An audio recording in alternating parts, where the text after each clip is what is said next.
Hey everyone, and welcome to Pew Bang Vroom.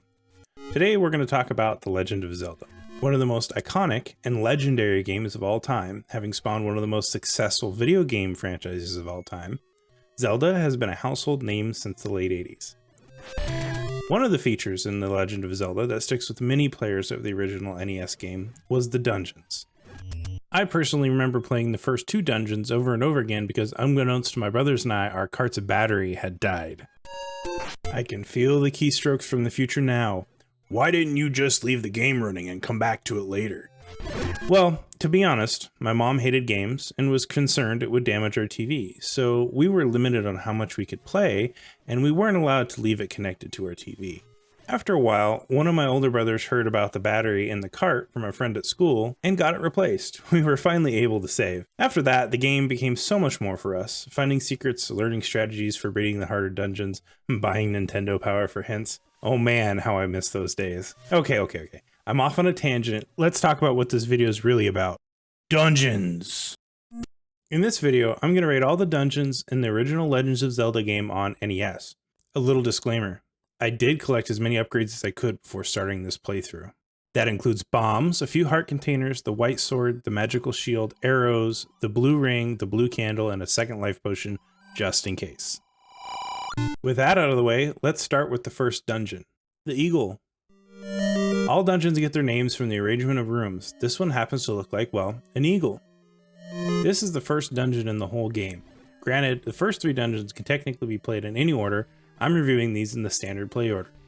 Having played this dungeon from what I guess is 200 times as a kid, this dungeon seems to be quite easy for me, especially since I got all the available upgrades before starting this dungeon playthrough. I had some issues with the bats, but that was mostly because I wasn't used to the ramp up and down of their speed yet. It's been at least 20 years since the last time I played this game. After losing some health, I got the hang of it and finished the dungeon in about 8 minutes. The layout was pretty decent. Today it might seem a bit derivative, but in 1986 in Japan, this was a new thing. Each east-west run was essentially a level you had to complete to move up to the next set. In the head were blocked off stairs to a Super Mario-esque platform scene that was clearly still just top-down, but looked like a side-scroller. I loved this as a kid. Towards the end of the dungeon was a really cool enemy that I was actually scared of as a kid. It wasn't until a friend accidentally got grabbed by a wall master that I realized it does a little damage and takes you to the beginning of the dungeon. The sound they make still gives me chills. In this dungeon you get two very useful items, the bow and the boomerang. They're super useful throughout the whole game and really just set the default weapon trifecta for Link for quite a long time. Aquamentus, the boss of this dungeon, is not too difficult to beat, but he can be if you're playing the game for the first time. He has one attack that shoots out 3 fireballs spread apart, quite easy to dodge if you have full health and hit him with your magical sword attack from the other side of the room. If you're damaged and have to get close, it gets much harder. He drops a heart container when he dies, and as with all dungeons except for Death Mountain, you get a Triforce piece in the next room. All in all, this dungeon has a good balance of useful items, difficulty, and an easy to navigate layout. The one thing that takes the score up a point is the Wall Master. Such a great enemy to have at the start of a game with such limited audio and graphics, it has to get this dungeon an extra point. That's why I'm going to have to give the Eagle dungeon a 7 out of 10. To the moon! Well, not really. This dungeon happens to be in the shape of a waxing moon, hence it being called the Moon Dungeon. This dungeon felt super easy, easier than the Eagle. I don't have much more to say on its difficulty. I think they focused too much on the odd boss kill over the difficulty of the dungeon in general. That being said, the layout was a bit more fun than the Eagle was. Along the right side of the crescent were hidden passageways you had to open with bombs. The passage didn't do a whole lot to change the dungeon, but it was fun anyways. In this dungeon I did get the magical boomerang, which helps quite a bit with freezing harder enemies. And I do remember the boss Dodongo being a pain until we realized the old man meant bombs when he talked about smoke. Thankfully, remembering that made this easier. I guess for people who've never played this game or aren't using a guide, this dungeon might get super hard at the end.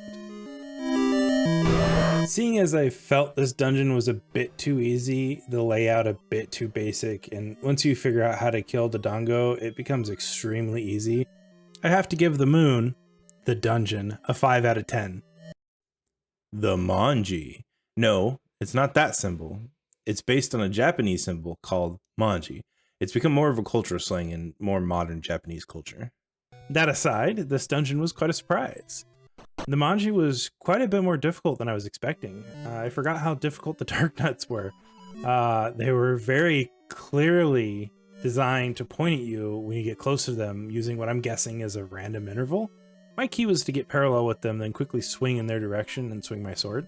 Still took most of my life to defeat them all in the dungeon, except for the room that holds the raft. Frack that. The layout of the dungeon seems like it was built for a speedrunner. While I'm playing these dungeons, I am ignoring the guides and just playing. Because of that, I made a beeline for the boss and technically beat the dungeon in about 2 minutes. It took me a total of about 14 minutes to make it through the whole dungeon and get all the stuff. That feels like quite the sweet spot, to be completely honest. If this dungeon did a better job of keeping you from the boss till the last room, there would definitely be extra brownie points for sure. As I said before, the item I got in this dungeon was the raft. It really only helps to get to and finish dungeons that are gated from the player at the start. Nothing special. The boss was fun for sure. I could see how hard Manhandla could be to beat with the normal starter sword. I ended up killing 2 heads with my white sword, then panic dropped a bomb as I was low on health, and that ended up killing the other 2 heads. The heart container dropped like normal. If this was the last part of the dungeon, it would feel 100% like accomplished something, and 100% the cherry on top. And because of that, the Manji gets an 8 out of 10. The Snake Dungeon. This one was a little bit more difficult than the Manji for sure. I took a lot more damage than I thought I would, and the enemies weren't harder, they just got numerous quick. The layout was okay, only 2 secret passages, 1 for an item, another bomb wall for some rupees. It was pretty easy to get through without looking at the map as well. Had a nice trick room that you couldn't use the ladder to get the item in, maybe a bit of foreshadowing of things to come. This was the first dungeon that used a former boss as the mini-boss, Manhandla. This fight was a little bit harder as there are blocks that limit your movement. I beat him after using all my bombs though. The item in this dungeon was the ladder. It should help me get some heart containers and solve some dungeons going forward. Leading to the boss, Gliok, was pretty cool. I remember the first time one of my brothers got here and we were all psyched up to fight him. We had the first sword and it took us quite a few tries to beat him. Thankfully, I had the white sword and enough hearts and I just went up to him, hit him 6 times and killed him. Nothing special. I think my arbitrary rating system is already catching up with me. I want to give this dungeon a better score than the Manji, but I feel 9 is too high, so going with the flow of being extremely subjective in my rating system, I'm going to introduce the rating of 8.5. So the snake gets an 8.5 out of 10.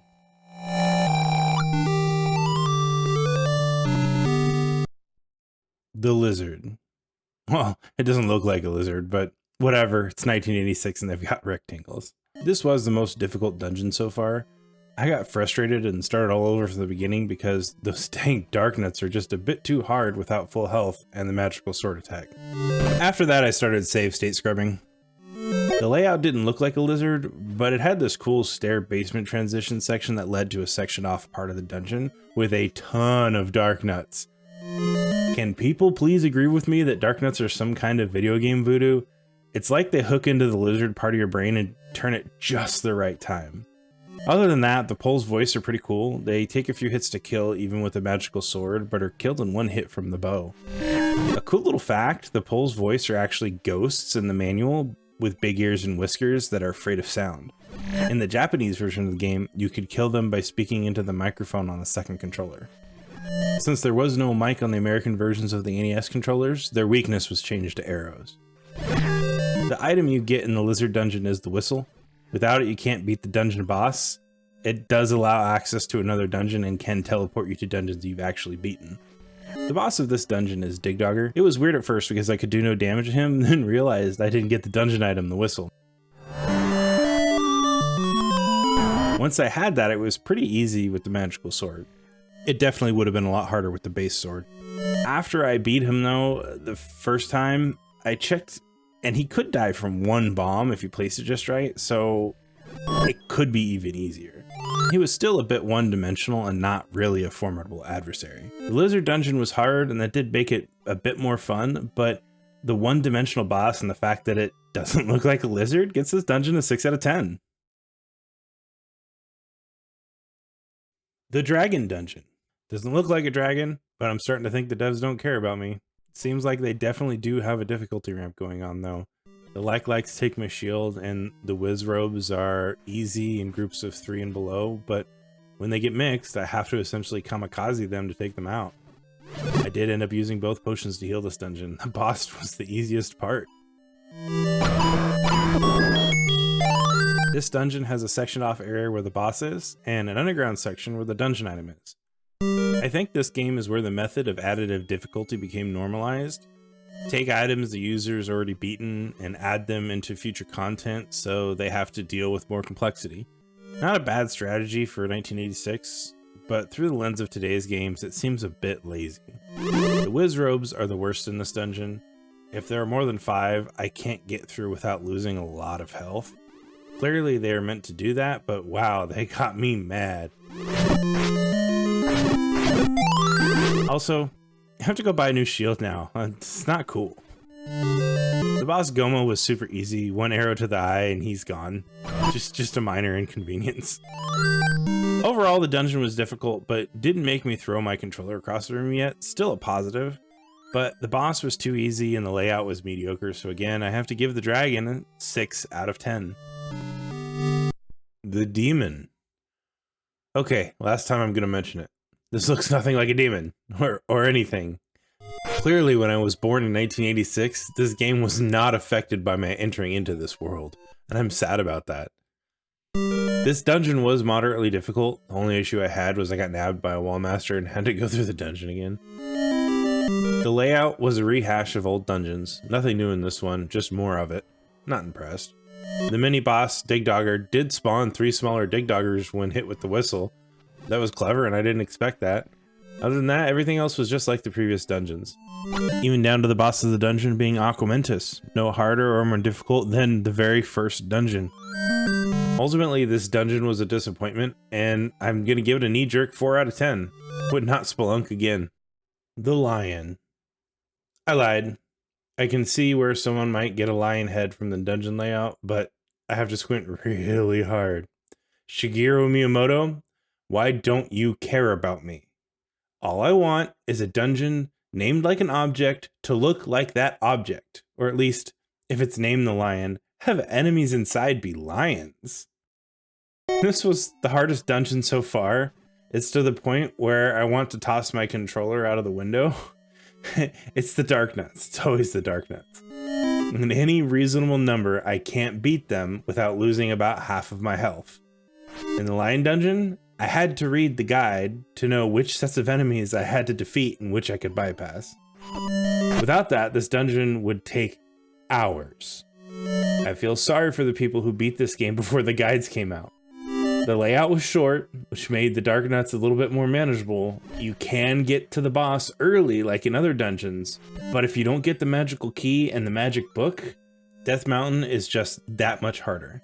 Between the dark nuts and the 4-headed Gliok boss, the mini bosses were the easiest enemies in this dungeon. I don't have much else to say about this dungeon. I'm not sure why they got harder rather than easier before the last dungeon. I have to give it a 6 out of 10. Not bad enough to get a 5, but just too derivative to get a 7. Death Mountain.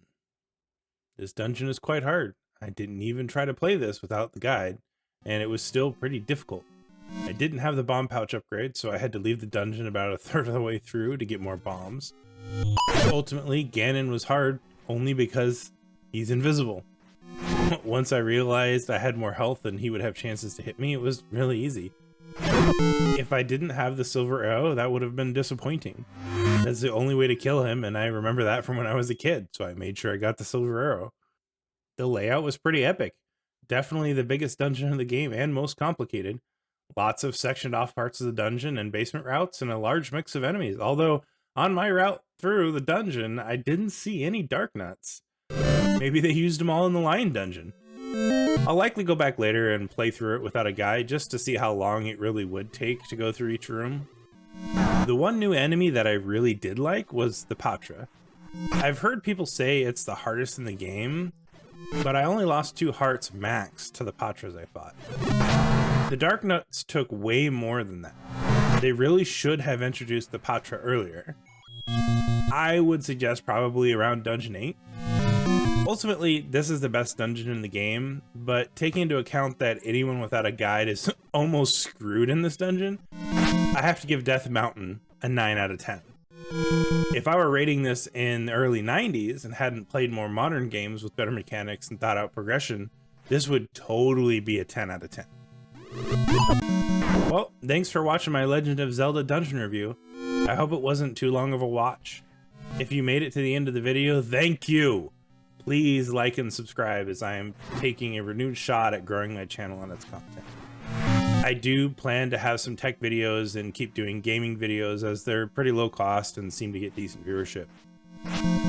If you would like me to make a complete review of The Legend of Zelda, let me know down in the comments.